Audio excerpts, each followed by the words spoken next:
Hello friends, आप सबका स्वागत है हमारे यूट्यूब चैनल आईटी स्टडी में। आज के वीडियो में हम लोग पढ़ने वाले हैं मैसेज स्विचिंग।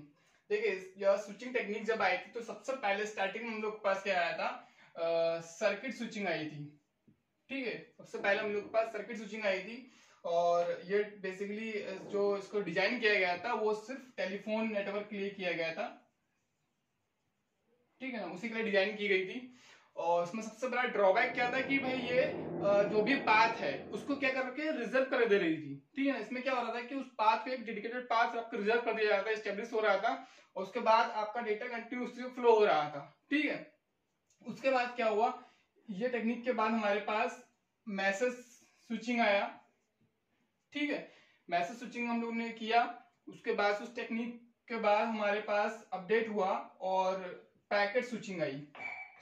ठीक है, मतलब क्या है कि ये जो टेक्निक है हमारी, जो मैसेज स्विचिंग है, ये बिल्कुल डिफरेंट है आपके इस सर्किट स्विचिंग से। ठीक है ना, बट जो पैकेट स्विचिंग है ये ऑलमोस्ट वही है, बट कह सकते हैं कि जो मैसेज स्विचिंग है इसी का अपडेट करके इसको अपडेट किया गया और वही हमारा पैकेट स्विचिंग बना। ठीक है ना, एग्जाम पर्पज से कहा जाए तो आपका सर्किट स्विचिंग पूछा जाता है और ये पैकेट स्विचिंग पूछा जाता है। पैकेट स्विचिंग में दो पार्ट्स हैं आपके, डेटाग्राम, ठीक है, और वर्चुअल सर्किट।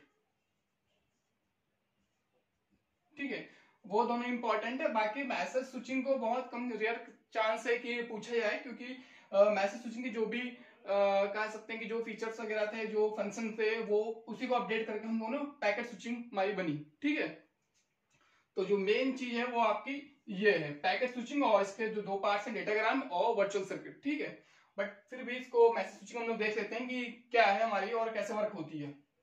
देखिए, मैसेज स्विचिंग में क्या, आपका जो सर्किट स्विचिंग थी उसमें क्या था कि एक जैसे सेंडर से कोई भी डेटा अगर सेंड किया जा रहा है रिसीवर के पास, तो एक सिंगल एक डेडिकेटेड पाथ बनता था।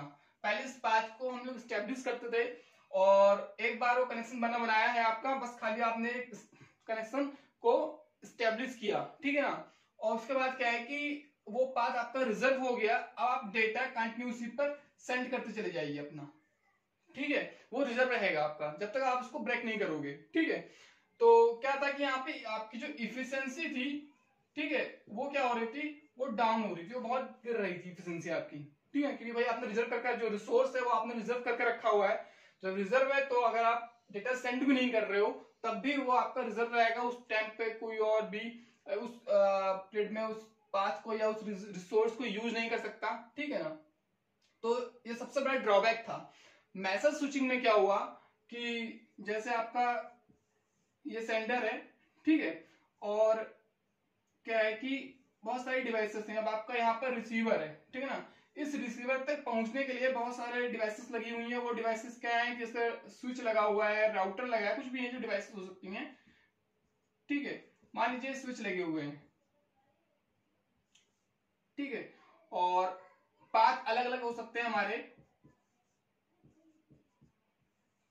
ठीक, तो कुछ इस तरीके से पाथ है अगर, ठीक है, तो क्या हो रहा है कि सेंडर कोई भी डेटा को या मैसेज को सेंड कर रहा है, तो हम लोग पैकेट स्विचिंग में देखें तो क्या होता है कि पैकेट स्विचिंग में क्या है कि हमारा जो भी डेटा है या जो मैसेज है उसको हम लोग क्या कर रहे थे, पैकेट्स में डिवाइड कर रहे थे।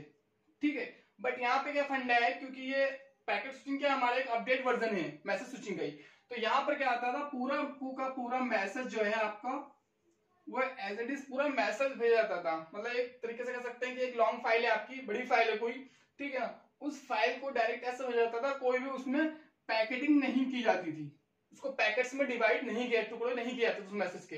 पूरा मैसेज है, उस मैसेज को आपने क्या किया, जो भी पाथ है, ठीक है ना, आपने उस पाथ को सेंड किया। मान लीजिए आपको कह सकते हैं कि आपने यहां से यहां सेंड किया, इस वाले स्विच के पास आया, ठीक है ना, तो वो मैसेज यहाँ आया। उसके बाद ये मैसेज क्या होगा, इस मैसेज को ये स्विच क्या करेगा, अपने बफर में स्टोर करेगा। ठीक है ना, पहले क्या होता था कि हार्ड डिस्क यूज की जाती थी, ठीक है ना, स्टोर करने के लिए क्या था, हार्ड डिस्क यूज की जाती थी। बट बाद में क्या किया गया कि हार्ड डिस्क हटा दिया, क्योंकि हार्ड डिस्क क्या है, अगर डेटा स्टोर कर रहा है उसके बाद उसको क्या करना है, आगे इसको सेंड भी करना है, भाई दूसरे डिवाइस को आगे सेंड करना है। ठीक है, तभी तो आगे पास होता होता रिसीवर तक पहुंचेगा। तो जब सेंड करना है तो फिर प्रॉब्लम क्या होगी, अगर आपने हार्ड डिस्क लगा रखी है तो वहां पर क्या होगा कि टाइम कंज्यूमिंग हो जाएगा बहुत ज्यादा। ठीक है, हार्ड डिस्क से डेटा को एक्सेस करना थोड़ा प्रॉब्लम क्रिटिकल हो जाएगा। ठीक है, वहां टाइम ज्यादा लगेगा हार्ड डिस्क के, तो इसको क्या किया गया कि रैम में स्टोर करना शुरू किया गया। ठीक है ना, हार्ड डिस्क हटा करके रैम में स्टोर करना शुरू हुआ। तो स्विच क्या करेगा, इस मैसेज को अपने उसमें स्टोर करेगा पहले। ठीक है, स्टोर करेगा, उसके बाद क्या करेगा, उस मैसेज को फिर फॉरवर्ड करेगा। ठीक है, इसने स्टोर किया, उसके बाद फॉरवर्ड करेगा। जब ये स्टोर करेगा उसके बाद ये देखेगा कि कौन सा आगे कौन सा पाथ है, किस पाथ से इसको भेजना है, मुझे इस पाथ से भेजना है या इस वाले पाथ से भेजना है। ठीक है, कोई पहले से डिसाइड नहीं होगा, आपने एक स्विच पर भेज दिया डेटा, जो सबसे पहले जो भी स्विच मिला। ठीक है, मान लीजिए डेटा यहां से सेंड होता, ये सेंटर होता आपका। ठीक है, ये सेंटर होता तो सबसे पहले इसको कौन सा मिलता, ये वाला मिलता। ठीक है ना, तो सबसे पहले मैसेज हमारा क्या होता, वो मैसेज हमारा यहाँ पे स्टोर होता। उसके बाद ये डिसाइड करता है कि मुझे इस वाले पाथ से भेजना है या इस वाले पाथ के थ्रू, मतलब या इस वाले डिवाइस को सेंड करना है। पाथ नहीं, पूरा इस डिवाइस को सेंड करना है या इस वाले स्विच को मुझे सेंड करना है। ठीक है ना, वो उसी टाइम वो खुद ही वो स्विच डिसाइड करेगा ये चीज। ये जो सेंडर है उसको नहीं पता होगा कि किस पाथ से जा रहा है। ठीक है ना, ये पहले से कोई भी स्टेब्लिश नहीं होगा, पहले से कोई भी डिसाइड नहीं हुआ मैं पाथ। ठीक है, ये मैसेज यहाँ जाएगा, उसके बाद ये डिवाइस पे स्टोर होने के बाद ये डिसाइड करेगा कि यही मुझे इस पाथ, इस वाले स्टोर को भेजना है, इस वाले स्विच को भेजना है या इस वाले को स्विच को भेजना है। अगर मान लीजिए इस वाले स्विच को सेंड किया गया है, किसी रीजन पे नहीं भेजा गया या कोई वो था मतलब या कनेक्शन सही नहीं था, कुछ भी प्रॉब्लम थी, इस वाले स्विच को भेजा गया, इस वाले स्विच में क्या होगा, यही मैसेज पहले स्टोर होगा। ठीक है ना, उसके बाद तब फिर उसको फॉरवर्ड कर देगा आगे। ठीक है ना, तो यहाँ पे क्या होगा, ये स्विच भी क्या करेगा, उसको स्टोर करेगा, फॉरवर्ड करेगा, उसके बाद ये ट्रांसमिट करेगा। तो आपका जब फॉरवर्ड करेगा तो जो रिसीवर है, डेस्टिनेशन है, वहां तक वो डेटा पहुंच जाएगा। ठीक है, तो ये चीज हो रही है इसमें स्टोर और फॉरवर्ड। इस वजह से क्या, जब स्टोर और फॉरवर्ड हो रहा है तो यहाँ पर क्या हो रहा है, यहाँ पे जो आपका जो डिले है वो बढ़ जा रहा है। ठीक है ना, तो यहाँ पे जो डिले हो रही है, ठीक है ना, जो डिले है वो बढ़ जा रहा है। जो इफिशिएंसी की बात करें अगर, तो इफिशिएंसी आपकी यहाँ पे इससे क्रिटिकल सेक्शन से, अगर वो क्रिटिकल सेक्शन कह रहे हैं सॉरी, सर्किट स्विचिंग से बात करें अगर, तो उसके अपेक्षा यहाँ पे जो आपकी जो इफिशिएंसी है वो आपकी इफिशिएंसी बढ़ रही है।